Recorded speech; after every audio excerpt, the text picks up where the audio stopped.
മുഅ്മിനീങ്ങളെ, നമ്മൾ മുത്തഖീങ്ങളായി ജീവിക്കണം. മുത്തഖീങ്ങളെ അടയാളങ്ങളൊക്കെ നമ്മിലും ഉണ്ടാകണം. മഹാന്മാരായ പണ്ഡിതന്മാര് പഠിപ്പിച്ചില്ലേ 11 അടയാളങ്ങൾ. ഞാനതൊന്ന് എണ്ണിപ്പറയട്ടെ. അതേ സ്വാലിഹീങ്ങൾക്ക്, മുത്തഖീങ്ങൾക്ക് ഈ ദുനിയാവിൽ തന്നെ വിജയത്തിന്റെ അടയാളങ്ങളായി കാണാൻ പറ്റുന്നത് 11 എണ്ണമുണ്ട്. അതിലൊന്ന് അയ്യകൂന സാഹിദൻ ഫിദ്ദുനിയാ വറാഗിബൻ ഫിൽ ആഖിറ. ദുനിയാവിൽ ത്യാഗ മനോഭാവത്തോടെ ജീവിക്കുക, ആഖിറത്തിൽ കൂടുതൽ താല്പര്യപ്പെട്ട് ജീവിക്കുക. ദുനിയാവിൽ സാഹിദായി ജീവിക്കുക എന്ന് പറഞ്ഞതിന്റെ അർത്ഥം അതേ ഹറാമിൽ നിന്ന് വിട്ടു നിൽക്കുക എന്നത് തന്നെ. ഹറാമായ നിലക്കുള്ള സമ്പാദ്യം, ഹറാമായ നിലക്കുള്ള സമീപനം, അതെല്ലാം വെടിഞ്ഞ് ജീവിക്കുക, ആഖിറത്തിലേക്ക് കൂടുതൽ താല്പര്യപ്പെട്ട് കഴിയുക. വത്താനിയത്തു, രണ്ടാമത്തെ അടയാളം അന്തകൂന ഹിമ്മത്തുഹു ഫിൽ ഇബാദത്തി വതിലാവത്തിൽ ഖുർആൻ. എപ്പോഴും മനസ്സിന്റെ ലക്ഷ്യം ആരാധനയും ഖുർആനോത്തും തന്നെ. സ്വാലിഹീങ്ങൾ നോക്ക്, ഒരൊഴിവ് കിട്ടുന്ന നേരം അവരുടെ ഡ്യൂട്ടി എന്താണ്? ഖുർആൻ ഓതാണ്, അല്ലെങ്കിൽ ഖുർആൻ കേൾക്കുകയാണ്, അല്ലെങ്കിൽ ഖുർആൻ പഠിക്കുകയാണ്, മറ്റുള്ളവർക്ക് പഠിപ്പിക്കുകയാണ്. എത്രയാണ് അവരൊക്കെ ഖുർആൻ ഓതിയത്? സാമൂഹ്യ സേവനം ചെയ്ത മഹാന്മാര് തന്നെ, ജനങ്ങൾക്ക് വലിയ ഉപദേശങ്ങൾ നൽകിയ മഹാന്മാര് തന്നെ, അവരെ മനസ്സിന്റെ ലക്ഷ്യം ഓരോ ദിവസവും ഖുർആൻ ഓതാതെ മുന്നോട്ട് പോകുന്നത് അവർക്ക് വല്ലാത്ത സങ്കടമാണ്. ഔലിയാക്കളിൽ ഏറ്റവും വലിയ ഔലിയാക്കൾ ആരാ? സ്വഹാബിമാര്. അവരെ പറ്റി ഇമാം നബി റളിയല്ലാഹു അൻഹു എഴുതിയില്ലേ, മുസാഫിൽ നോക്കാത്ത ഒരു ദിവസം കഴിഞ്ഞു കിടക്കാന്നുള്ള സ്വഹാബത്തിന് വെറുപ്പാണ്.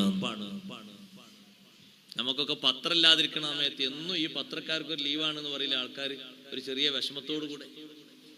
ഒരു ദിവസം ഖുർആനിലേക്ക് നോക്കാത്ത ഒരു ദിവസം കഴിഞ്ഞു കിടക്കുക എന്നുള്ളത് സ്വഹാബത്തിന് വെറുപ്പാണ്. മുസാഫിൽ നോക്കാത്തത് നാളെ കേട്ടോ, മുസാഫിൽ നോക്കാത്തത്, മൊബൈൽ നോക്കാത്തതെന്നല്ല, മുസാഫിൽ നോക്കാത്തത്. കയ്യിലുള്ള മൊബൈലുള്ളത് മുസാഫ് അല്ല, അത് പലതും അതിലുണ്ട്. മുസാഫ് എന്ന് പറഞ്ഞാൽ 2 ചട്ടക്കടയിൽ ഖുർആനായിട്ടുള്ള ആ കോപ്പിയിൽ തന്നെ നിലനിൽക്കുന്നത്, അതിനാ മുസാഫ് എന്ന് പറയാം. നിങ്ങളോട് മുസാഫ് വെച്ചാൽ മൊബൈൽ തരുമോ? തരൂല. അത് മജ്മുഅത്തുൽ കുത്തുബാണ്, അതിൽ പലതും ഉണ്ടാവും, പലതും ഉണ്ടാകും. അതില് ഫോൺ നമ്പർ ഉണ്ട്, മെസ്സേജ് ഉണ്ട്, വാരികണ്ട്, മാസികണ്ട്, പത്രമുണ്ട്, പലതും ഉണ്ട്. കൂട്ടത്തിൽ അദ്കാറും ഉണ്ട്, മൗലിദും ഉണ്ട്, മുസാഫും ഉണ്ട്, പലതും ഉള്ളതാണ്. മുസാഫ് എന്ന് പറഞ്ഞാൽ മുസാഫ് ആയിട്ടുള്ളത് തന്നെ വേറെ. അന്നത്തെ കാലത്ത് കോപ്പി എത്ര കുറവാ, എന്നിട്ടും സ്വഹാബത്ത് എല്ലാ ദിവസവും മുസാഫ് നോക്കും, ഓതും. മുസാഫ് നോക്കാത്ത ദിവസം എന്ന് പറഞ്ഞാൽ നമ്മുടെ ജീവിതത്തിൽ അങ്ങനത്തെ ദിവസം, മുസാഫ് നോക്കാത്ത ദിവസം ഉണ്ടാകാൻ പാടില്ല.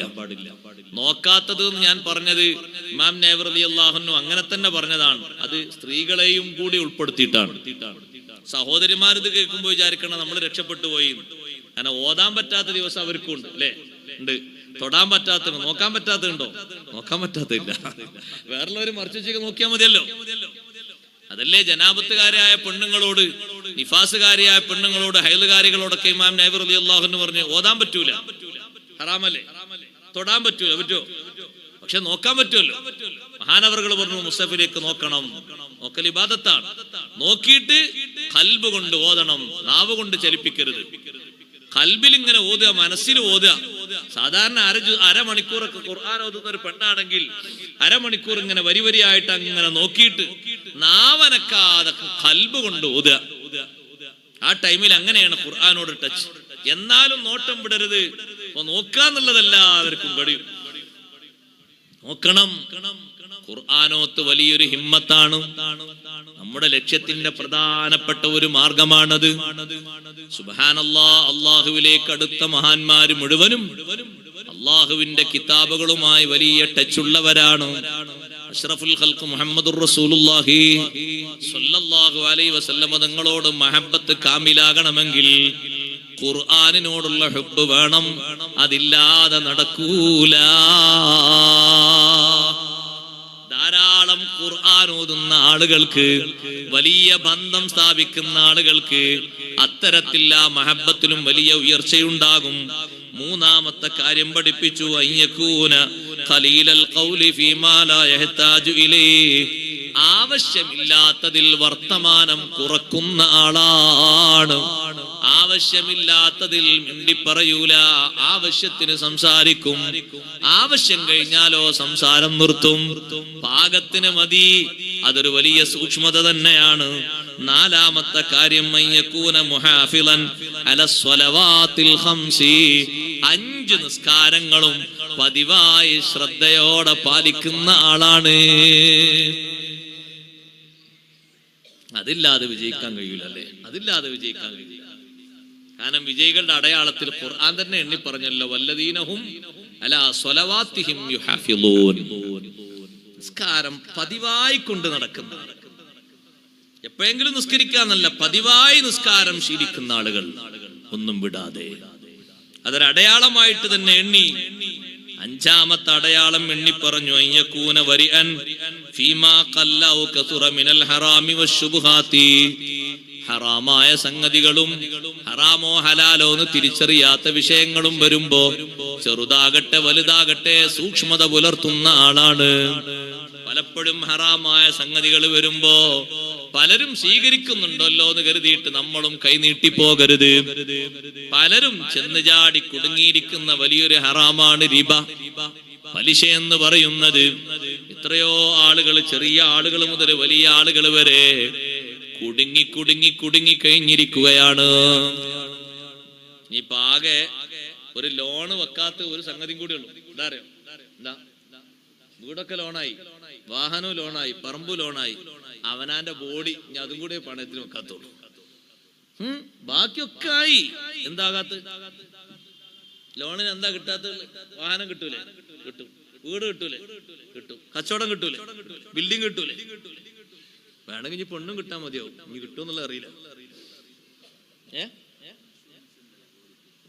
ബോഡിക്ക് ഇൻഷുറൻസ് ഉണ്ട്. പുസ്തകം പറഞ്ഞ അതുമായി. ഇനി യഥാകത്ത്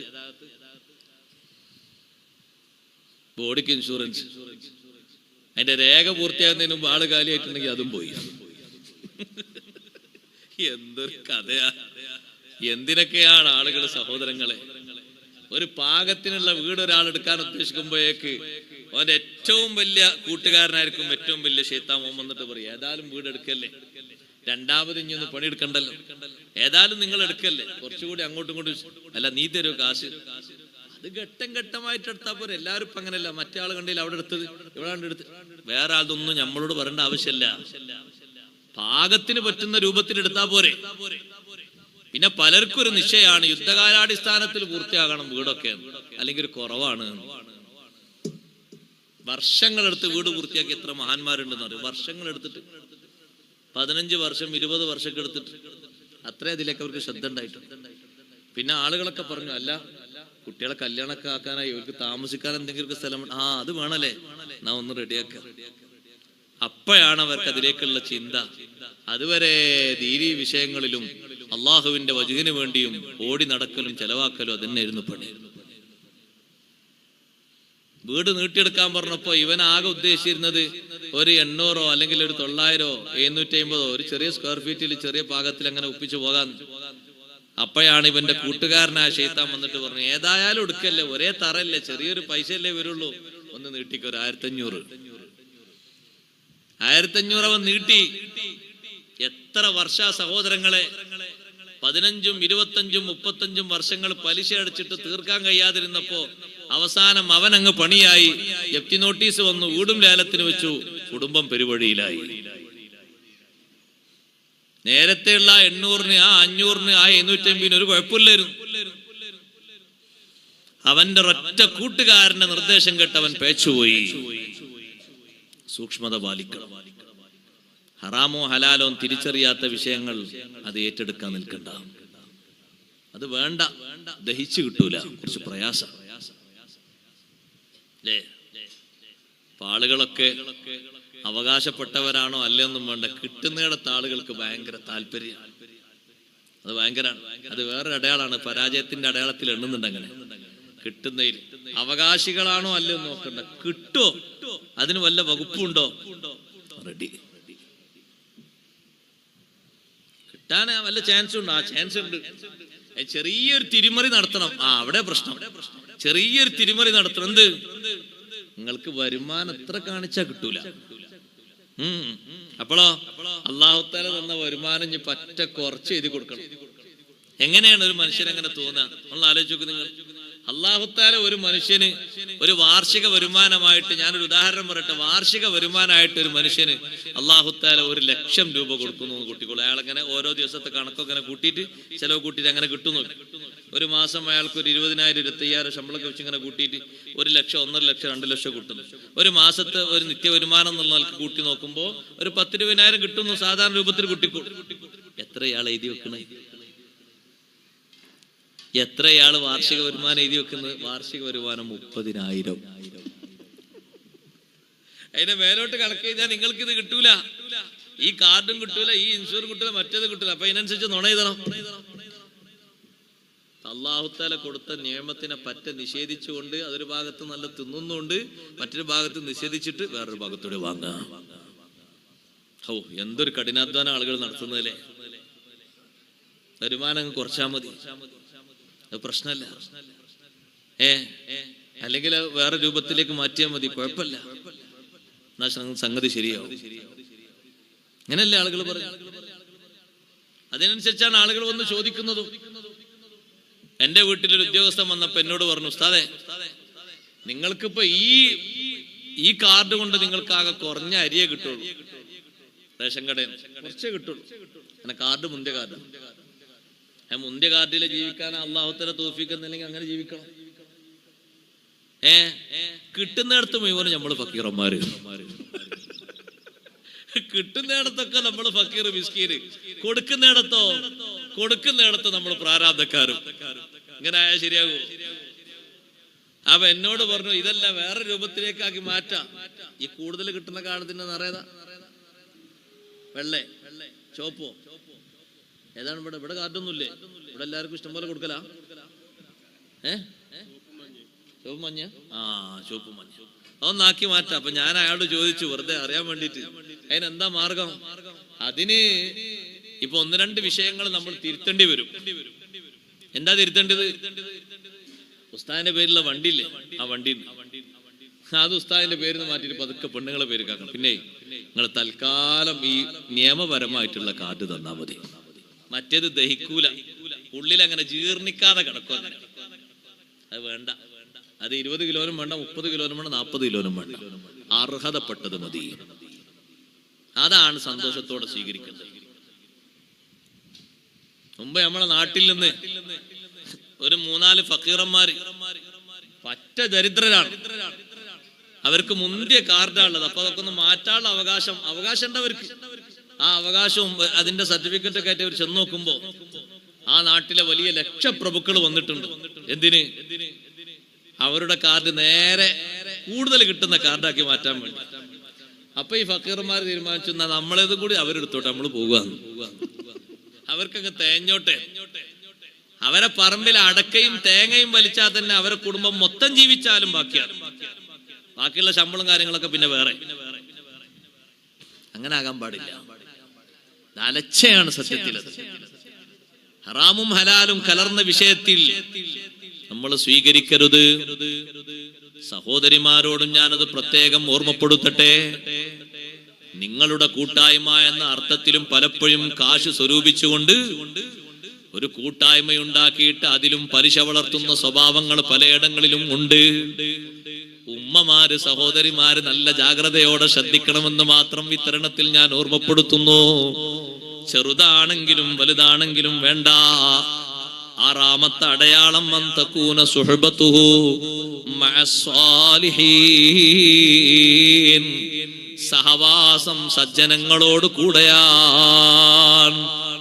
നല്ല മനുഷ്യന്മാരോട് കൂടെ ഇരിക്കുന്നതും നല്ലവർ പങ്കെടുക്കുന്നിടത്ത് പങ്കെടുക്കുന്നതും നല്ല ആളുകൾ ഒരുമിച്ച് കൂടുന്നിടത്ത് ഒരുമിച്ച് കൂടുന്നതും നല്ല സ്വഭാവമാണ്, വിജയത്തിന്റെ അടയാളമാണ്. പലപ്പോഴും മൂപ്പരുണ്ടാകാറുള്ളത് സ്വാലിഹീങ്ങളെ കൂടെയല്ലേ. സ്വാലിഹീങ്ങളുടെ പ്രാർത്ഥനയില് അവരുടെ ദിക്റിന്റെ മജ്ലിസില്, അവരുടെ വാളിന്റെ മജ്ലിസില്, അവരുടെ ജമാഅത്തിന്റെ മജ്ലിസില്, അവരുടെ സംഗമങ്ങളിൽ സ്വാലിഹീങ്ങളോടൊപ്പമുള്ള സഹവാസം വിജയത്തിന്റെ അടയാളമാണ്. സുബ്ഹാനല്ലാഹ്.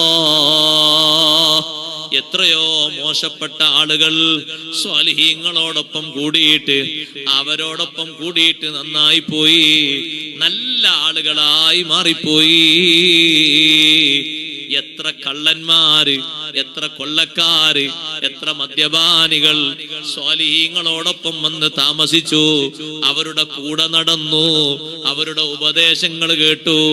ജീവിതം രാവും പകലും മുഴുവനും മാറിപ്പോയി. മാലിക് ഇബ്നു ദീനാർ റളിയല്ലാഹു അൻഹു പറഞ്ഞില്ലേ, മോനെ ഇന്നകാൻ തൻഖുലൽ അഹ്ജാറ മഅൽ അബ്റാരി, മഹത്തുക്കളോടൊപ്പം നീ കല്ല് ചുമക്കുന്നത് നിന്റെ പണി എന്താണ്? കല്ല് ചുമക്കുന്ന പണിയാണ്. പക്ഷേ നിന്റെ കൂടെയുള്ളവരാരാണ്? നിസ്കാരവും നോമ്പും മറ്റു കർമ്മങ്ങളൊക്കെ ശീലിക്കുന്ന നല്ല ആളുകളാണ്. നല്ലവരോടൊപ്പം നീ കല്ല് ചുമന്നു കൊണ്ടുപോകുന്നത് ഖൈറും മിൻ അൻ തഅകുലൽ ഖബീസ മഅൽ ഫുജ്ജാർ. വൃത്തികെട്ട ആളുകളോടൊപ്പം പോയിട്ട് നല്ല മധുരപലഹാരം കഴിക്കുന്നതിനേക്കാളും നല്ലത് സ്വാലിഹീങ്ങളോടൊപ്പം കല്ലേറ്റിക്കൊണ്ട് നടക്കലാണ്. കാരണം സ്വാലിഹീങ്ങളോടൊപ്പം നീ കല്ല് ചുമക്കുമ്പോ ഒപ്പം നീ സ്വാലിഹീങ്ങളോട് കൂടെയല്ലേ. ആ നിലക്ക് അള്ളാഹുവിന്റെ ഭാഗത്തുനിന്നൊരു പരിഗണന നിനക്കുണ്ട്. അവരുടെ ചോദ്യത്തിൽ നീയുണ്ട്, അവരുടെ കിട്ടുന്ന ഉത്തരത്തിലും നിന്നെ അള്ളാഹു പരിഗണിക്കും. നല്ലവരോടൊപ്പം നീ കൂടുമ്പോ നിന്നെയും നല്ലവരുടെ കൂട്ടത്തിൽ അള്ളാഹു പരിഗണിച്ചു പോയി. അതേ സമയത്ത് നീ മുന്തിയ ലെവലിലാണ് നിന്റെ ജീവിതം, ഹൈ ലെവല് ഭക്ഷണമാണ്. പക്ഷേ നിന്റെ സഹവാസികളോ അവര് വൃത്തികെട്ടവരാണ്, മോശപ്പെട്ടവരാണ്. അള്ളാഹുവിന്റെ ലഅനത്ത് വരാനും ശിക്ഷ വരാനും ഏറെ കാരണമാണ്. സ്വാലിഹീങ്ങളോടൊപ്പം സഹവസിക്കണം. ഏഴാമത്തെ അടയാളം മയ്യകൂന മുതവാളിയൻ ഗൈറ മുതകബ്ബിരിൻ, വിനയത്തോടെ ജീവിക്കുന്നവനാകണം, അഹങ്കാരമില്ലാതെ വിനയത്തോടെ ജീവിക്കുന്നവനാകണം. അതേ, ബഹുമാനിക്കേണ്ടവരെ മുഴുവനും ബഹുമാനിക്കാനുള്ള ഖൽബ്, അതാണ് ഏറ്റവും വലിയ വിനയം. ബഹുമാനിക്കപ്പെടേണ്ട ആളുകൾക്ക് സേവനം ചെയ്യാനുള്ള മനസ്ഥിതി, അതേറ്റവും വലിയ വിനയമാണ്. അഷ്റഫുൽ ഖൽഖ് മുഹമ്മദുർ റസൂലുള്ളാഹി സ്വല്ലല്ലാഹു അലൈഹി വസല്ലമ തങ്ങൾ പല സ്വഹാബിമാരിലും നോക്കിക്കണ്ട സ്വഭാവമാണ് വിനയത്തോടെയുള്ളവരെ ഖിദ്മത്ത്. നബി സല്ലല്ലാഹു അലൈഹി വസല്ലമ തങ്ങൾക്കും അതുപോലെ തന്നെ അവിടുത്തെ അനുചരന്മാരായ സ്വഹാബിമാർക്കും ഖിദ്മത്ത് എടുക്കുന്ന എത്രയോ പാവപ്പെട്ട സ്വഹാബിമാരുണ്ട്. അവർക്ക് അല്ലാഹു തആല വലിയ സ്ഥാനമാനങ്ങൾ നൽകാനുള്ള കാരണം വിനയാന്വിതരായിട്ടുള്ള ജീവിതം കൊണ്ടാണ്. പാവപ്പെട്ട ഒരു അടിമയായിരുന്നു ലുഖ്മാനുൽ ഹക്കീം. ലുഖ്മാനുൽ ഹക്കീം റളിയല്ലാഹു അൻഹുവിനെ വലിയ ഉയരത്തിലേക്ക് അല്ലാഹു ഉയർത്തിയത് മഹാനവറുകളുടെ വിനയം അതിന്റെ ഒരു കാരണമാണ്. ഞാൻ അള്ളാഹുവിന്റെ അടിമകളിൽപ്പെട്ടൊരു അടിമയാണ്, അവന്റെ ആജ്ഞ അംഗീകരിച്ച് ജീവിക്കേണ്ടവനാണ്. എന്റെ ജീവിതത്തിന് പരിധിയും പരിമിതിയുമുണ്ട്. എന്റെ ജീവിതത്തിന് എല്ലാ മേഖലകളിലും അള്ളാഹു പരിധി വെച്ചിട്ടുണ്ട്. അതുകൊണ്ട് എനിക്ക് അഹങ്കരിച്ച് നിയമങ്ങളൊന്നും പരിഗണിക്കാതെ എനിക്ക് ജീവിക്കാൻ പറ്റൂല. നബി സല്ലല്ലാഹു അലൈഹി വസല്ലം തങ്ങൾ പറഞ്ഞില്ലേ, അതേ തവാളുവോടെ ജീവിക്കുന്ന മനുഷ്യൻ ജനങ്ങളുടെ കാഴ്ചപ്പാടിൽ എത്ര ചെറുതാണെങ്കിലും അള്ളാഹുവിന്റെ അടുക്കൽ വലിയ സ്ഥാനമുള്ളവനാണ്, വലിയ ബഹുമാനമുള്ളവനാണ്. സൽമാനുൽ ഫാരിസ് റളിയല്ലാഹു അൻഹു ഭരിക്കുന്ന ഭരണകർത്താവായി നിൽക്കുന്ന സമയത്ത് ഒരു പാവപ്പെട്ട മനുഷ്യൻ ഒരു ചുമടേറ്റി കൊണ്ടുവരുമ്പോ അദ്ദേഹത്തിന് അറിയില്ല സൽമാനുൽ ഫാരിസ് റളിയല്ലാഹു അൻഹു ഭരണാധികാരിയാണെന്ന് അറിയില്ല. നല്ല ആരോഗ്യമുള്ള ഒരാൾ എന്നുള്ളവർക്ക് കണ്ടപ്പോ പറഞ്ഞു, ഈ ചുമടൊന്ന് ഏറ്റിയിട്ട് വീട്ടിലെത്തിച്ചേരുമെന്ന് പറഞ്ഞു. പിന്നെന്താ കുഴപ്പോ, അതിങ്ങോട്ട് വെച്ചോളൂ, തോളിലേക്ക് വെച്ചോളൂ എന്ന് പറഞ്ഞു.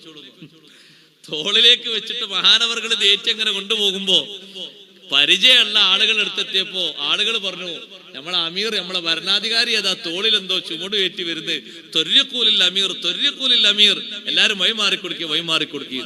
അപ്പൊ കൂടുള്ള ആൾ പേടിച്ചു പോയി, പടച്ചോനെ, ഈ നാടിന്റെ ഭരണാധികാരിയുടെ തോളിലാ ഞാൻ എന്റെ ചുമടിറ്റത്, ഈ നാടിന്റെ ഭരണാധികാരിയുടെ തോളിലാണോ ഞാൻ എന്റെ ഭാരം ഏറ്റി വെച്ചത്. അദ്ദേഹം വന്നിട്ട് പറഞ്ഞു, എന്നോട് ക്ഷമിക്കണം, നിങ്ങളത് എന്റെ തോളിലേക്ക് തന്നെ വെക്കൂ. സൽമാൻ ഫാരിസ് റളിയല്ലാഹു അൻഹു പറഞ്ഞു, നിങ്ങളെ വീട്ടിൽ എത്തിച്ചു തരാൻ നിശ്ചയിച്ചു പോയി, ഇനി നിങ്ങളൊന്നും പറയണ്ട. ഞാൻ അമീറാണ് എന്ന് അറിഞ്ഞിട്ടും അറിയാതെ ഒന്നും അല്ലല്ലോ നിങ്ങൾ എന്റെ തോളിലേക്ക് വെച്ചെന്നത്. ഞാൻ അമീറാണ് എന്ന് അറിഞ്ഞിട്ടും നിങ്ങളിൽ നിന്ന് ഞാൻ ഈ ചുമട് വാങ്ങിയില്ലേ? എന്തിന്? നിങ്ങളൊരു പാവപ്പെട്ട മനുഷ്യനാണ്, പ്രായം കൂടുതലുള്ള ആളാണെന്ന് ഏറ്റിക്കൊണ്ടുപോകാൻ കഴിയില്ല എന്നുള്ളവർക്കല്ലേ സഹായിച്ചത്. അത് ഞാൻ അമീറാകട്ടെ അമീറാകാതിരിക്കട്ടെ, നിങ്ങൾക്ക് ഖിദ്മത്ത് ചെയ്യാൻ ഞാൻ തീരുമാനിച്ചു. എത്ര വലിയ മഹാനാണ് സൽമാൻ അൽ ഫാരിസ് റളിയല്ലാഹു അൻഹു. ആ സൽമാൻ അൽ ഫാരിസ് റളിയല്ലാഹു അൻഹു പഴയ കാലത്ത് ഒരു സാധുവായി ജീവിച്ച മനുഷ്യനാണ്. പക്ഷേ തവാളു കൊണ്ട് അല്ലാഹു തആല വലിയ സ്ഥാനത്തേക്ക് ഉയർത്തിപ്പോയി. കിബുർ കൊണ്ട് അല്ലാഹു തആല നല്ല മാന്യതയോടെ ജീവിച്ച ആളായിട്ടും തരം താഴ്ത്തിപ്പോയി അബൂലഹബിനെ. കാരണം അബൂലഹബിന് കിബറായിരുന്നു. ആ കിബർ കൊണ്ടാണ് മുത്തുനബി സല്ലല്ലാഹു അലൈഹി വസല്ലം തങ്ങളോട് അങ്ങനെ മറ്റു നേതാക്കളൊന്നും പ്രതികരിക്കാത്ത ഘട്ടത്തിലും അബൂലഹബ് പ്രതികരിച്ചത്. തബ്ബല്ലക ലിഹാദാ ദഅഉതനാ. ആ കിബറിന്റെ സംസാരം കൊണ്ട് അബൂലഹബിന് തകർച്ചയായിരുന്നു. ജീവിക്കാനൊക്കെ ഇഷ്ടം പോലെ ആസ്തിയും സൗകര്യങ്ങളൊക്കെ ഉണ്ടായിട്ടും സുഖജീവിതം കിട്ടിയിട്ടില്ല, കിബർ കൂടിയതുകൊണ്ട്. കിബറിന് അങ്ങനെയാണ്, അയാൾ താഴോട്ട് അങ്ങനെ. മൻ തവാളഅ റഫഅഹുല്ലാഹ് വമൻ തകബ്ബറ വളഅഹുല്ലാഹ്. കിബർ വേണ്ട. പാവപ്പെട്ട മനുഷ്യന്മാർ എന്തെങ്കിലും ചോദിച്ചു വരുമ്പോ അവരെ മനസ്സിന് മുറിവേൽപ്പിക്കരുത്. നമുക്ക് സഹായിക്കാൻ പറ്റുന്നവരാണോ അവരെ സഹായിക്കണം. ഇനി ഒന്നിനും കഴിയൂലേ, വാക്കുകൊണ്ടെങ്കിലും സഹായിക്കണം അവരെ. സമ്പത്ത് കൊണ്ട് അവരെ സഹായിക്കാൻ കഴിയൂലേ, വാക്കുകൊണ്ടെങ്കിലും സഹായിക്കണം. അതൊരു ആശ്വാസമാണ്. വേദനിച്ച് വരുന്ന മനുഷ്യന് ഒരാശ്വാസമാണ് നല്ല വാക്ക് എന്ന് പറഞ്ഞ്. ഒന്നും തരാല്ലെങ്കിലും അയാൾ നല്ല മനുഷ്യനാട്ടോ, നല്ല മനുഷ്യനാണ്. അയാൾ കുടുങ്ങിയിട്ടാണ്, എന്നാലും നമ്മളെ സന്തോഷിപ്പിച്ച് നല്ല വർത്തമാനം പറഞ്ഞ് വിട്ടല്ലോ, അള്ളാഹ് അയാൾക്ക് ബർക്കത്ത് ചെയ്യട്ടെ. ആ ഒറ്റ ദുആണ്ട് അയാൾക്ക് കിട്ടേണ്ടൊക്കെ കിട്ടും. അതേ സമയത്ത് കിബറനാണ് നിങ്ങൾ ഇരിക്കുക. നിങ്ങൾ എന്തിനാ വന്നത്? ഞങ്ങളെ നാട്ടിലെ കുറച്ച് പാവപ്പെട്ട ആളുകളുണ്ട്, അവർക്ക് വേണ്ടി ചെറിയൊരു ധനസഹായത്തിന് വേണ്ടി വന്നതാണ്. ആരാ നിങ്ങളോടൊക്കെ ഈ കാര്യം നോക്കാൻ? നിങ്ങൾക്ക് വേറെ പണിയൊന്നുമില്ല. അല്ലാഹ്, മൂപ്പരായി ഇരുന്ന ലെവലില് നല്ല കിബറിന്റെ വർത്തമാനമാണ്. അല്ലാഹു തആല അയാൾക്ക് ആ കൊടുത്തത് മുഴുവനും ഒറ്റയടിക്ക് വലിക്കാൻ ഈ ഒരൊറ്റ കിബർ തന്നെ മതി, വേറെ ഒന്നും വേണ്ട. കൊടുക്കുന്ന ആളുകൾക്ക് അല്ലാഹു തആല ധാരാളം കൊടുത്തിരുന്നത് അങ്ങനെയല്ലേ? കൊടുക്കണ്ട, നമുക്ക് മാത്രം മതിയെന്ന് തീരുമാനിച്ചപ്പോൾ ഉള്ളതും കൂടി അല്ലാഹു തആല കത്തിച്ചു കളഞ്ഞില്ലേ സഹോദരങ്ങളെ? ഖുർആനല്ലേ നമ്മെ പഠിപ്പിക്കുന്നത് ആ വലിയ ചരിത്രം. ഞാൻ സുദീർഘമായി പറയുന്നില്ല. നല്ല രൂപത്തിൽ വിനയത്തോടുകൂടെ ജീവിക്കണം. അല്ലാഹു തആല തൗഫീഖ് നൽകട്ടെ. മഹാന്മാരായ ആളുകളെ കണ്ടറിഞ്ഞ് സഹായിച്ചുകൊണ്ട് സഹകരിച്ചുകൊണ്ട് ജീവിക്കുക. എട്ടാമത്തത് അയ്യകൂന സഖിയൻ കരീമാ. ഉദാര മനസ്കനാകണം. മാന്യതയോടെ മറ്റുള്ളവർക്ക് ഔദാര്യം ചെയ്യുന്ന ആളാകണം. സ്വന്തക്കാർക്കും കുടുംബക്കാർക്കും അയൽക്കാർക്കും ശിഷ്യന്മാർക്കും കൂട്ടുകാർക്കും ഔദാര്യ മനസ്സോടുകൂടെ ജീവിക്കുന്ന ആളാകണം. ഒരാള് മുന്നിൽ വന്നു, പല ആവശ്യങ്ങളും ഉണ്ട്, ചോദിക്കണ്ട, കണ്ടറിഞ്ഞ് നീ അയാൾക്ക് സഹായം ചെയ്യണം. ചെറിയ ഒരു ഖിദ്മത്ത് ചെയ്യുമ്പോഴേക്ക് ഇമാം ഷാഫി റളിയല്ലാഹു അൻഹു കൊടുത്ത ഔദാര്യം എത്ര വലുതാണ്. ഷാഫി ഇമാം തങ്ങൾ വാഹനത്തിൽ ഇങ്ങനെ പോകുമ്പോ മുടി വെട്ടുന്ന ഒരാൾ വന്നിട്ട്, നമ്മളെ നാട്ടിലൊക്കെ മുടി വെട്ടുന്ന ആൾക്കാർ നമ്മളെങ്ങനെ പരിഗണിക്കുക? മുടി വെട്ടുന്ന തൊഴിലുള്ള ഒരാൾ വന്നിട്ട് ചോദിച്ചു, മുടിയൊന്ന് വെട്ടിത്തരട്ടെ എന്ന് ചോദിച്ചു. മുടിയൊന്ന് വെട്ടിത്തരട്ടെ, മീശയൊക്കെ ഒന്ന് വെട്ടിയൊന്ന് നന്നാക്കി തരട്ടെ എന്ന് ചോദിച്ചു. ഈ ചോദ്യം ഷാഫി ഇമാം റളിയല്ലാഹു അൻഹു വലിയ ഇഷ്ടമായി. നമ്മളാണെങ്കിൽ എന്താ നമ്മൾ കണക്കൂട്ടി, ഇനിയിപ്പോ അയാൾക്ക് അതിന്റെ വക എന്തെങ്കിലും കിട്ടേണ്ടി വരും, വേണമെങ്കിൽ ഞാൻ നിന്റെ അടുത്തേക്ക് അങ്ങോട്ട് വരൂലേ. ഓ, നമ്മളെ സ്വഭാവം. ഇമാം ഷാഫി റളിയല്ലാഹു അൻഹു ഒരു പാറപ്പുറത്ത് ഇരുന്ന് കൊടുത്തു. അദ്ദേഹം മുടിയൊക്കെ വൃത്തിയായി വെട്ടി റെഡിയാക്കി, മീശൊക്കെ വെട്ടി ഒപ്പിച്ചു കൊടുത്ത് റെഡിയായി കൊടുത്തപ്പോ ഷാഫി ഇമാം റളിയല്ലാഹു അൻഹു കൂടുള്ള ശിഷ്യനോട് ചോദിക്കാണ്, കയ്യിൽ എത്ര കാശുള്ളത്? അപ്പൊ ശിഷ്യൻ പറഞ്ഞു, 12 ദീനാറുണ്ട്. 12 കൊടുക്കുകയും 12 കൂലിയില്ല, കൂലി ആകെ 1-2 ദീനാറേ ഉണ്ടാകുള്ളൂ. പക്ഷെ ഇങ്ങോട്ട് വന്നിട്ട് ഒരു ഖിദ്മ ചെയ്തപ്പോ ഇമാം ഷാഫി റളിയല്ലാഹു അൻഹു വലിയ ഇഷ്ടമായി, വലിയ സന്തോഷായി. ഔദാര്യ മനസ്സങ്ങനെയാ.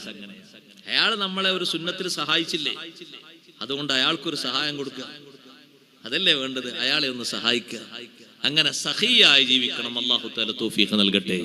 പിശുക്കുണ്ടാകരുത്. ആവശ്യമുള്ള ആൾക്കാരെ കണ്ടറിഞ്ഞ് സഹായിക്കുക. ആ സഹായങ്ങൾ ഒറ്റക്ക് കിടക്കുന്ന ജീവിതത്തിലും ഒറ്റക്ക് നട്ടം തിരിയുന്ന മഹ്ശറിലും നമുക്ക് വലിയ തുണയായി വരും. 9ാമത്തെ അടയാളം അയ്യകൂന റഹീമൻ ബിമാ ഖലഖല്ലാഹു തആല, അല്ലാഹുവിന്റെ പടപ്പുകളോട് മുഴുവനും വാത്സല്യമുള്ളവനാകണം, നല്ല കരുണയുള്ളവനാകണം. അല്ലാഹുവിന്റെ സൃഷ്ടിജാലങ്ങളോട് വലിയ സ്നേഹം കാണിക്കണം. അല്ലാഹുവിന്റെ സൃഷ്ടികളോട് ഒന്നിനോടും വെറുപ്പുണ്ടാകരുത്. അതൊരു ഉപദ്രവിക്കുന്ന ജീവിയാണെങ്കിൽ പോലും അതിനോട് വെറുപ്പുണ്ടാകരുത്. അത് പോകുന്ന വഴിക്ക് അതിന് പൊയ്ക്കോട്ടെ, ശല്യം ചെയ്യണ്ട. ഔലിയാക്കളൊക്കെ സ്നേഹം അങ്ങനെയായിരുന്നു. അള്ളാഹുവിന്റെ സൃഷ്ടിജാലങ്ങളോട് അവർക്ക് വലിയ സ്നേഹമായി. ബഹുമാനപ്പെട്ട ഇമാം ദിഫായി റളിയല്ലാഹു അൻഹു, ദിഫായി ശൈഖ് റളിയല്ലാഹു അൻഹുവിന്റെ റഹ്മത്ത് നോക്ക് നിങ്ങൾ, വാത്സല്യം, സ്നേഹം. മഹാനവർകളെ നിസ്കരിക്കാൻ വേണ്ടി ആളുകൾ കാത്തിരിക്കാണ്, ജമാഅത്തിന് ഇമാമവർകൾ വരട്ടെ എന്ന് കരുതിയിട്ട്.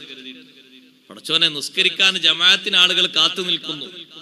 ദിഫായി ശൈഖ് റളിയല്ലാഹു അൻഹു ഒന്ന് എഴുന്നേറ്റ് നോക്കി, കൈലൂലത്തിന്റെ ഉറക്കം കഴിഞ്ഞൊന്ന് എഴുന്നേറ്റ് നോക്കുമ്പോ കുപ്പായത്തിന്റെ കൈയിന്റെ ഭാഗത്തൊരു പൂച്ച കടന്നുറങ്ങുന്നു.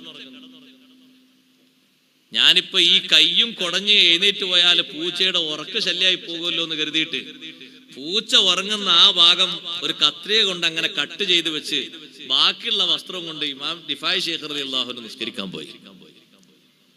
പൂച്ചക്ക് കൂടി എന്റെ ഈ എഴുന്നേറ്റ് പോകുന്ന ഒരു ശല്യമാകാൻ പാടില്ല, അതിന്റെ ഉറക്കിനെ പോലും ബുദ്ധിമുട്ടാക്കാൻ പാടില്ല. അതും അള്ളാന്റെ ഒരു സൃഷ്ടിയല്ലേ, അതും ഉറങ്ങിക്കോട്ടെ എന്ന് തീരുമാനിച്ചു. നിസ്കാരം കഴിഞ്ഞ് വന്നപ്പോ പൂച്ച എണീറ്റ് പോയിട്ടുണ്ട്, ആ ഭാഗം എടുത്ത് തുന്നി പിടിപ്പിച്ചു വെച്ചു. അങ്ങനെയാണ് അവരുടെ സ്വഭാവം. എന്തൊരു റഹ്മത്താണ്, എന്തൊരു സ്നേഹമാണ് അവർക്ക്. അള്ളാഹുവിന്റെ സൃഷ്ടിജാലങ്ങളോട് വലിയ സ്നേഹമാണ്. ഒന്നിനെയും എതിർക്കാതിരിക്കുക. 10ാമത്തെ അടയാളം സൃഷ്ടികൾക്ക് പരോപകാരം ചെയ്യുന്നവനാകണം. അള്ളാഹുവിന്റെ സൃഷ്ടിജാലങ്ങൾക്ക് ഉപകാരം ചെയ്യുക, ഭക്ഷണം കൊടുക്കുക, അതിനെ വളർത്തുക, മനുഷ്യന്മാർക്കും മറ്റുമൊക്കെ സേവനം ചെയ്യുക. നിങ്ങൾ കണ്ടില്ലേ, ഈ സ്ഥാപനമൊക്കെ ആ ഒരു വിധത്തിലാണ്. ബഹുമാനപ്പെട്ട തങ്ങളുപ്പാപ്പയും താജുശ്ശരിയ ഉസ്താദ് അവർകൾ അല്ലാഹുവിടത്തേക്ക് ദറജയേറ്റി കൊടുക്കട്ടെ. അല്ലാഹുവേ, നീ അവർക്ക് വലിയ ദറജയേറ്റി കൊടുക്കണേ റഹ്മാനെ. ഞങ്ങൾ നിന്ന് മൺമറഞ്ഞു പോയ മറ്റു മഹാന്മാരായ ഉസ്താദുമാര്, സാദാത്തുക്കൾ എല്ലാവർക്കും നീ ദറജയേറ്റി കൊടുക്കണേ അല്ലാ. അവരൊക്കെ വളരെ പ്രതീക്ഷയോടുകൂടെ ജനങ്ങൾക്ക് ഉപകാരത്തിന് വേണ്ടിയാണ് ഈ വലിയ സ്ഥാപനം ഇവിടെ സംവിധാനിച്ചത്. നമ്മുടെ സ്ഥാപനങ്ങളെയും മറ്റും അല്ലാഹു ഉത്തരോത്തരം ഉയർത്തി തെരുമാറാകട്ടെ. 11ാമത്തെ അടയാളം അയ്യകൂന ദാകിറൽ ലിൽ മൗതി കസീറാ, കൂടുതലായി മരണത്തെ ഓർക്കുന്ന ആളാകണം, കൂടുതലായി മരണത്തെ ഓർക്കുന്ന ആളാകണം. അഷ്റഫുൽ ഖൽഖ് മുഹമ്മദുർ റസൂലുള്ളാഹി സ്വല്ലല്ലാഹു അലൈഹി വസല്ലം തങ്ങൾ അങ്ങനെയല്ലേ ഏത് സംഗതിയിലും സ്വഹാബത്തിനെ ഓർമ്മപ്പെടുത്തിയതും തങ്ങൾ ഓർമ്മിച്ചെടുത്തതും മരിക്കാനുണ്ട് എന്ന നിലക്കുള്ളൊരു ചിന്തയിലുള്ള വാക്കുകളല്ലേ തങ്ങൾ ബോധ്യപ്പെടുത്തിയത്. ബഹുമാനപ്പെട്ട അബൂബക്കർ സിദ്ദീഖ് റളിയല്ലാഹു അൻഹുവിന് എപ്പോൾ പനി ബാധിച്ചാലും മരണത്തെ ഓർക്കുന്ന സ്വഭാവമുണ്ടല്ലോ. ഏറ്റവും വലിയ വലിയല്ലേ അബൂബക്കർ സിദ്ദീഖ് റളിയല്ലാഹു അൻഹു. പനി ബാധിച്ച് എപ്പോൾ കിടന്നാലും ആ പനി മാറിയിട്ട് പിന്നൊരു പനി വന്നാലും എപ്പോ പനി ബാധിച്ചാലും മഹാനവറുകൾ പറയും, കുല്ലും ദിഇമ്മു സബ്ബഹു ഫീ അഹ്ലിഹി വൽ മൗതു അദ്നാ മിൻ ശിറാകി നഅലിഹി. ഓരോരുത്തരും കുടുംബത്തോടൊപ്പം അങ്ങനെ കഴിയുമ്പോ മരണം സ്വന്തം ചെരുപ്പിന്റെ വാറിനേക്കാൾ അടുത്ത ബന്ധം പുലർത്തി അടുത്തേക്ക് വരുന്നു. എപ്പോഴും മരണം എത്താം. പനി ബാധിക്കുന്ന നേരത്ത് മരണത്തെക്കുറിച്ച് ഓർക്കും പോലെ മറ്റു പല ഘട്ടങ്ങളിലും മരണത്തെക്കുറിച്ച് ഓർക്കാറുണ്ട്. സയ്യിദുനാ റസൂലുള്ളാഹി സ്വല്ലല്ലാഹു അലൈഹി വസല്ലം തങ്ങൾക്കുള്ള ഫിറാഖിന് ശേഷം, തങ്ങളെ വഫാത്തിന് ശേഷം സിദ്ദീഖ് റളിയല്ലാഹു അൻഹു മരണത്തെ ഓർക്കാത്ത ദിവസങ്ങളില്ല. ബഹുമാനപ്പെട്ട ഉമർ ഇബ്നുൽ ഖത്താബ് റളിയല്ലാഹു അൻഹു മരണത്തെ ഓർക്കാത്ത സമയങ്ങളില്ലല്ലോ. കഫാബിൽ മൗതി വാഇദൻ യാ ഉമർ, ഉമറേ ഉപദേശകനായിട്ട് മരണം മതി. ഏറ്റവും വലിയ ഉപദേശകൻ മരണമാണ്. മരിച്ചു കഴിഞ്ഞാൽ സഹോദരങ്ങളെ ആഗ്രഹങ്ങൾ നിലച്ചില്ലേ? എല്ലാ സംഗതികളും ഇനി ഒരു അമലും ഇവിടെ ചെയ്യാനൊക്കില്ലല്ലോ. എല്ലാ താല്പര്യങ്ങളും എന്നേക്കുമായി അവസാനിച്ചു പോയി. മറ്റൊരു ലോകത്തേക്ക് നമ്മൾ നടന്നിങ്ങിപ്പോയി. ആ മരണത്തെക്കുറിച്ച് കൂടുതൽ ഓർക്കുന്ന സ്വഭാവം നമ്മുടെ ജീവിതത്തിന്റെ നന്മയുടെ അടയാളമാണ്. 4 കാര്യങ്ങൾ എണ്ണി പറഞ്ഞിട്ട് സയ്യിദുനാ റസൂലുള്ളാഹി സ്വല്ലല്ലാഹു അലൈഹി വസല്ലം തങ്ങൾ പറഞ്ഞു, അലാമത്തു ശഖാവത്തി അർബഅ, പരാജയത്തിന്റെ അടയാളങ്ങൾ 4 എണ്ണമാണ്. നിസ്യാനു ദുനൂബിൽ മാളിയ വഹിയ ഇൻദല്ലാഹി മഹ്ഫൂളാ, കഴിഞ്ഞ കാലത്ത് നീ ചെയ്ത പാപങ്ങളൊക്കെ മറക്കരുത്. ആ പാപങ്ങൾ മറക്കുന്നത് പരാജയമാണ്. അള്ളാഹുവിന്റെ അടുക്കൽ അത് രേഖപ്പെടുത്തപ്പെട്ടു പോയി, മലക്കുകൾ അത് രേഖപ്പെടുത്തപ്പെട്ടു പോയി, കൃത്യമായും അവർ എഴുതി വെച്ചുപോയി. കഴിഞ്ഞ കാലത്തെ പാപങ്ങൾ ആലോചിക്കണം. ആലോചിച്ചെടുത്ത് വിതുമ്പി കരയണം. എപ്പോഴും തോബയെ പറ്റി ചിന്തിക്കുമ്പോ കരഞ്ഞിരുന്ന മഹാന്മാരില്ലേ പലരും, അവരെ തോബ സ്വീകരിച്ചതിന് മുമ്പുള്ള സംഗതി ആലോചിച്ചാണ് കരയുന്നത്. തോബ അള്ളാഹു സ്വീകരിച്ചോന്ന് ഖുർആനിലൂടെ ആയത്തിറക്കിയിട്ടും അതിനു മുമ്പുണ്ടായ സംഭവം ആലോചിച്ച് പിന്നെയും വിതുമ്പി കരയുകയാണ്. ഒരൊറ്റ വിഷയത്തിന് 40 അടിമകളെ മോചിപ്പിച്ച് കഫാറത്ത് നൽകിയ ബഹുമാനപ്പെട്ട സയ്യിദത്തുനാ ബീവി ആയിഷ റളിയല്ലാഹു അൻഹയുടെ മനസ്സും അങ്ങനെയല്ലേ. ഒരു ചെറിയ പണക്കം സംഭവിച്ചു പോയി അബ്ദുല്ലാഹ് ഇബ്നു സുബൈർ റളിയല്ലാഹു അൻഹുവിനോട്. അതിന് കഫാറത്തും കൊടുത്തു. കഫാറത്ത് തന്നെ ഒരടിമയെ മോചിപ്പിച്ചാൽ മതി, പക്ഷെ 40 എണ്ണ മോചിപ്പിച്ചത്. വലിയ കഫാറത്താ കൊടുത്തത്. പിന്നീട് ഹദീസിൽ കാണാം, ഈ സംഭവം എപ്പോ പറഞ്ഞാലും മഹദി കരയും. കരഞ്ഞ് മക്കനെ നിറയും പോലെ. അതവരൊരു ഖൗഫാണ്. കഴിഞ്ഞതൊന്നും അവർ മറക്കാത്തൊരവസ്ഥ. നമ്മളെ പാപങ്ങളൊക്കെ കഴിഞ്ഞതൊക്കെ ഓർക്കണം. എത്ര ഇസ്തിഗ്ഫാർ ചൊല്ലിയാലും ഓർത്തെടുക്കണം. അള്ളാഹു പാപങ്ങളൊക്കെ പുറത്തു തരുമാറാകട്ടെ. പാപങ്ങൾ മറക്കരുത്. അള്ളാഹ് പുറത്തെന്നു എന്നുള്ളത് ഇപ്പൊ നമ്മളോട് ആരും പറഞ്ഞിട്ടില്ലല്ലോ. ഒരു റസൂലും പറഞ്ഞിട്ടില്ല, ഒരു മലക്കും വന്ന് പറഞ്ഞിട്ടില്ല. പിന്നെയും ദ്വാരക്ക, കഴിഞ്ഞതൊക്കെ ഓർത്തെടുത്തുകൊണ്ട് ദ്വാരക്ക. ഏതാണ് അല്ലാഹു തആല, എപ്പോഴാണ് പൂർണ്ണമായും അല്ലാഹു തആല അങ്ങ് സത്ർ ചെയ്തു തരുന്നത് എന്ന് നമുക്കറിയില്ല. കഴിഞ്ഞല്ല ഞാൻ കുറെ ഇസ്തിഗ്ഫാർ ചൊല്ലിയതാണ്, അതുകൊണ്ട് ഇനി ബാക്കിയുള്ള പിന്നെ നോക്കിയാൽ മതി. അല്ലല്ലല്ല, ബുലൂഗ് ആയത് മുതൽക്ക് എന്തെല്ലാം സംഭവിച്ചോ വൈകല്യങ്ങൾ ഒക്കെ മനസ്സിൽ ഓർമ്മ വേണം. ഓർമ്മിച്ചുകൊണ്ട് വിതുമ്പിക്കരയണം, പ്രാർത്ഥിക്കണം, ഇസ്തിഗ്ഫാർ ചൊല്ലണം. പാപങ്ങൾ മറക്കുന്നത് പരാജയമാണ്.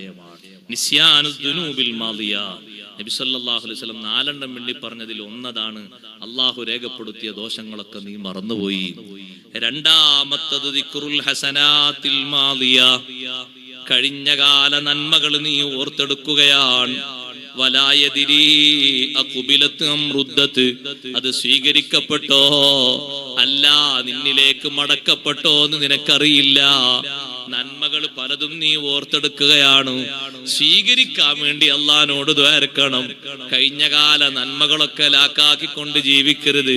ഒന്നും സ്വീകരിച്ചില്ലെങ്കിലോ നന്മകളൊക്കെ വെറുതെ ആയി പോയില്ലേ. നന്മകൾ സ്വീകരിച്ച് കിട്ടാൻ വേണ്ടി ദ്വാരക്കണം. മൂന്നാമത്തെ കാര്യം പറഞ്ഞു, വന്നളുറു ഇലാമൻ ഫൗഖഹു ഫിദ്ദുനിയാ, വന്നളുറു ഇലാമൻ ഫൗഖഹു ഫിദ്ദുനിയാ, ദുനിയാവിൽ തന്റെ മുകളിലുള്ളവരിലേക്കാണ് എപ്പോഴും നോട്ടം. അയാൾക്ക് അങ്ങനെ, ഇയാൾക്ക് ഇങ്ങനെ, മറ്റാൾക്ക് അത്ര സ്വത്ത്, ഇയാൾക്ക് ഇത്ര സ്വത്ത്, ഞാനിപ്പോഴും ഇവിടെ എത്തിയിട്ടുള്ളൂ. നീ താഴോട്ടാണ് നോക്കേണ്ടത്, മേലോട്ട് നോക്കരുത്. ദുനിയാവിൽ നീ മേലോട്ടല്ല നോക്കേണ്ടത്, താഴോട്ട്. നിന്റെ താഴ്ഭാഗത്തേക്ക് കടപ്പാടമില്ലാതെ ജീവിക്കുന്ന ആളുകൾ, ഷെഡ് കെട്ട് താമസിക്കുന്ന ആളുകൾ, ഭക്ഷണത്തിന് വകുപ്പില്ലാതെ പാത്രവുമായിട്ട് ഇങ്ങനെ എഞ്ഞു നീങ്ങി ഓരോരുത്തരുടെ മുന്നിലേക്കും കൈ കാണിച്ചുകൊണ്ട് ഓരോ നേരത്തെ ഭക്ഷണത്തിന് വേണ്ടി യാചിക്കുന്നവർ, ഇതൊക്കെ ഉണ്ടാകുമ്പോ അല്ലാഹു തആല നിന്നെയും എന്നെയും പാർപ്പിച്ചിരിക്കുന്നത് സ്വർഗത്തിലാണ്. താഴോട്ട് നോക്കും, മേലോട്ടല്ല. മേലോട്ട് നോക്കിയാൽ എത്രയായാലും പൂതി മാറൂല, എത്ര കണ്ടാലും. അതുകൊണ്ട് ആ സയ്യിദുനാ റസൂലുള്ളാഹി സ്വല്ലല്ലാഹു അലൈഹി വസല്ലം എത്ര വലിയ വീട്ടിൽ പോയാലും അൻസാറുകളൊക്കെ വലിയ വലിയ വീടുണ്ടാകും, വലിയ വലിയ തോട്ടം ഉണ്ടാവും. വലിയ വലിയ തോട്ടത്തിലേക്കും വലിയ വലിയ വീട്ടിലേക്കൊക്കെ പോയാൽ എന്താ അള്ളാഹുവിന്റെ റസൂല് പറയാ? അല്ലാഹുമ്മ ഇന്നൽ ഐശ ഐശുൽ ആഖിറ ഫർഹമിൽ അൻസാറ വൽ മുഹാജിറ. പടച്ചോനെ, ഇതൊന്നും അല്ല യഥാർത്ഥ ജീവിതം. ഈ കൊട്ടാരത്തിന്റെ ജീവിതമൊന്നുമല്ല യഥാർത്ഥ ജീവിതം, പരലോക ജീവിതമാണ്. ഒരു കൊട്ടാരത്തിൽ നമ്മൾ കയറിയാൽ ഒരു സൗകര്യമല്ലേ, ഓരോ റൂമിലും അറ്റാച്ച്ഡ് ബാത്റൂം, ഹലായിൽ വരെ AC, എന്തൊരു സൗകര്യമാണ്. അല്ലോ, വല്ലാത്ത സൗകര്യം തന്നെ. നമ്മളൊരു പുരണ്ടാക്കുമ്പോ ഹലായിൽ ഇനി 2 AC വെക്കണം, ഒന്ന് പോരാ. നമ്മളെ മനസ്സ് അങ്ങോട്ടാ പോകുന്നത്. അയാളെ പുരയിൽ എത്ര പത്തായുള്ളത്? 4 പത്തായം. പത്തായം എന്ന് പറഞ്ഞാൽ അവിടെ അറിയാം? ഇല്ല, ഒക്കെ മേപ്പോട്ട് നോക്കണ്ട. പത്തായം എന്ന് പറഞ്ഞാൽ എന്താ അറിയില്ലേ? കുറച്ച് അങ്ങോട്ട് അറിയുള്ളൂ. അല്ലാ, നഞ്ഞ് ബാക്കിയുള്ളവരോട് അറിയാത്തവർ അറിയുന്നവരോട് ചോദിച്ചു പഠിക്കുക, അപ്പളിമാളെ പഠിക്കുക. ഓരോരുത്തരുടെ വീട്ടിലും നിധിശേഖരങ്ങൾ എത്രയാ നോക്കിയിട്ട്, എത്ര എത്ര എത്ര ഷെൽഫുകളാണുള്ളത് ആ റൂമിൽ. ആ റൂമിൽ 5 ഷെൽഫുണ്ട്. ഓ, ഇനി നമ്മളൊരു വീടുണ്ടാക്കുമ്പോ 10 ഉണ്ടാക്കണം. മത്സരം അപ്പൊ അതിൽ. നിങ്ങളെന്താ എത്ര കുറച്ച് വലിയ വീടെടുത്ത്? അതെ, എന്റെ അപ്പുറത്തുള്ള ആൾ ഒരു പക്ഷെ വീട് പൊളിച്ചാലേ ഇനി വലിയ വീടാക്കാൻ സാധ്യത ഉണ്ട്. അപ്പൊ ഞാൻ താഴെ പോകരുത്, അതുകൊണ്ട് ഞാൻ ഉയർത്തിയതാണ്. അപ്പൊ അതാ മറുപടി. ഇത്രയൊന്നുമില്ല, ആകെ 3 ഉള്ളൂ, 3 ആളേ ഉള്ളൂ, 3 കുട്ടികളും 2 5 ഉള്ളൂ. കുടുംബാംഗങ്ങൾ വന്നാലും ഒരു റൂം ബാക്കിയാണ്. പിന്നെന്തിനാ? അപ്പൊ മൂപ്പര് കാരണം പറയണം, ആ വീട് ഒരു പക്ഷെ കുറച്ച് ഞാൻ പൊളിക്കും. തീരുമാനമൊന്നും ഇല്ലട്ടോ, അതിന്റെ അടുക്ക് ആൾക്കാർ മരിക്കുമെന്നും അറിയില്ല. പൊളിച്ചിട്ട് അവര് വലിയ വീടുണ്ടാക്കും. പിന്നെ ഞാൻ ചെറുതായി പോകൂലേ? ചെറുതായി പോകുമ്പോഴല്ല, ദുന്യാവില് മേലോട്ടല്ല നോക്കണ്ടേ, താഴോട്ട് നോക്കണം. അള്ളാഹു അങ്ങനത്തെ ഒരു കണ്ണു തരട്ടെ. മറ്റേത് അലച്ച തീരൂല, ഏത് വിട്ടുപോയാൽ ചൊല്ലിയേക്കണം. അല്ലാഹുമ്മ ഇന്നൽ ഐശ ഐശുൽ ആഖിറ. വലിയ തോട്ടത്തിൽ, അൻസാറുകളെ തോട്ടം എന്നൊക്കെ പറഞ്ഞ ആ തോട്ടത്തിലേക്ക് അങ്ങോട്ട് കയറിയാൽ ഇപ്പോഴുള്ള മക്കത്തെ തോട്ടമൊന്നുമല്ല, പഴയ കാലത്തെ തോട്ടം, മദീനത്തെ തോട്ടമൊന്നും. നിറഞ്ഞു നിൽക്കുന്ന തോട്ടങ്ങളല്ലേ. തോട്ടം കാണുമ്പോഴേക്കെന്നെ തങ്ങൾ പറയും, പടച്ചോനെ, ഇതൊന്നും അല്ല യഥാർത്ഥ ജീവിതം. കായ്ക്കനികളൊന്നും തീരാത്ത ഒരു സുഖമുണ്ട്, കായ്ക്കനികളൊന്നും അറ്റുപോകാത്ത ഒരു ലോകമുണ്ട്. ഒരു കായ്ക്കനികളും കിട്ടാക്കനിയാകാത്ത, എപ്പോഴും സദാസമയത്തും സുലഭമായി കിട്ടുന്ന, ഒന്നും കുറഞ്ഞു പോകാത്ത ഒരു സ്വർഗലോകമുണ്ട്, സുഖലോകമുണ്ട്. അതാണ് യഥാർത്ഥ ജീവിതം. അതുകൊണ്ട് നീ അത് തകർക്കല്ലേ എന്നാ ദ്വാരിക്കുന്നത്. വലിയ വലിയ അഭിവൃദ്ധി കിട്ടുമ്പോ പടച്ചോനെ, ഈ സുഖം പരലോകത്ത് സുഖത്തിന് തടസ്സമാകല്ലേ എന്നാ അവർ ദ്വാരിക്കുന്നത്. ഇപ്പൊ നീ തരുന്ന ഈ സുഖം, ഇതുകൊണ്ട് പരലോകത്തെ സുഖം ഞങ്ങൾക്ക് കുറക്കരുത്, ഞങ്ങൾക്ക് തടസ്സമാകരുത്. നമ്മളാൾക്കാർ നേരെ തിരിച്ചാ ചിന്തിക്കുന്നത്. ദുന്യാവണ് കഴിഞ്ഞിട്ടല്ലേ പരലോകം ചിന്തിക്കുന്നത്. ആദ്യം ഇവിടുത്തെ കിട്ടട്ടെ, അവിടുത്തെ പിന്നെ അടുത്തും ആലോചിക്കാന്നാ പറയുന്നത്. 4ാമത്തെ പരാജയത്തിന്റെ കാരണം ദീനിൽ അവൻ നോക്കുന്നത് താഴേക്കിടയിലുള്ളവരിലേക്കാണ്. ദീനിൽ നോക്കേണ്ടത് മേലേക്കിടയിലുള്ളവരിലേക്കാണ്. നിന്റെ മേലെ എത്ര ആളുകൾ അമല് ചെയ്ത് മുന്നോട്ടെത്തി? ഒരുപാട് മഹാന്മാരെ കാണുന്നില്ലേ? അവരെന്തെല്ലാം വലിയ അമല് ചെയ്തു. നിങ്ങൾ നോക്ക്, നമുക്കിടയിൽ ജീവിച്ച ബഹുമാനപ്പെട്ട താജുശ്ശേരിയ, അല്ലാഹു കൊടുത്ത ദറജേറ്റി കൊടുക്കട്ടെ. അവരെത്രയാ സ്വലാത്ത് ചൊല്ലിയത്, എത്രയാ ദിക്റ് ചൊല്ലിയത്. യാത്രക്കിടയിൽ പോലും ഞങ്ങൾ അവരോട് ഒരുമിച്ച് യാത്ര പോയി. ബഹുമാനപ്പെട്ട അൻവർ സഖാഫി ഉണ്ടായിരുന്നു ഞങ്ങളെ കൂടെ. മിസ്റിലേക്ക് പോയപ്പോ വല്ലാത്തൊരു യാത്രയാണ്. എപ്പോഴും ഞാനത് ആലോചിക്കും. ആ യാത്രയിൽ അന്ന് നേതൃത്വം നൽകിയ 2 ഉസ്താദ്മാരും ഇന്ന് ഹയാത്തിലില്ല. താജുശ്ശേരിയെയും ചെറിയ ഉസ്താദും 2 ആളുണ്ടായിരുന്നു യാത്രയിൽ. 2 പേരും വഫാത്തായി പോയി. അള്ളാഹു ദറജേറ്റി കൊടുക്കട്ടെ. എന്താണ് അവരൊക്കെ ബഹുമാനം ഔലിയാക്കളുടെ സാന്നിധ്യത്തിൽ. നമ്മളത് കണ്ടു പഠിക്കേണ്ടവരാണ്. എപ്പോ മൂത്രമൊഴിച്ചാലും ഒന്ന് ഉളു കൊടുക്കണം. അപ്പൊ ഉളു കൊടുക്കാൻ കുറച്ചു നേരം താമസിച്ച അപ്പ ചോദിക്കും, താജുശ്ശേരിയ ചോദിക്കും, എന്നെ കൊണ്ട് നിങ്ങൾക്ക് ബുദ്ധിമുട്ടായി അല്ലേ എന്ന് ചോദിക്കും.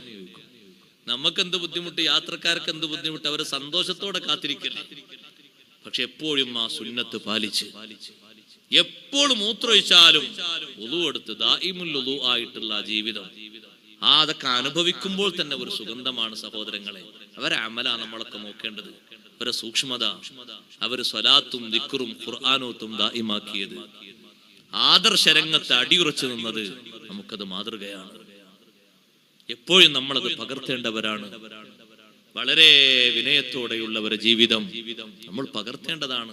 ദീനിൽ വലിയ വലിയ മഹാന്മാരിലേക്ക് നോക്കൂ. ബഹുമാനപ്പെട്ട താജുൽ ഉലമ അള്ളാഹു ദറജേറ്റി കൊടുക്കട്ടെ. എത്രയാണ് അവർ ഖത്മു തീർത്തത്. കയ്യും കണക്കുണ്ടാകില്ല അതിനൊന്നും. ഖുർആൻ ഓതി തീർത്തുന്നതിന്, ദിക്ർ ചൊല്ലി തീർക്കുന്നതിന്.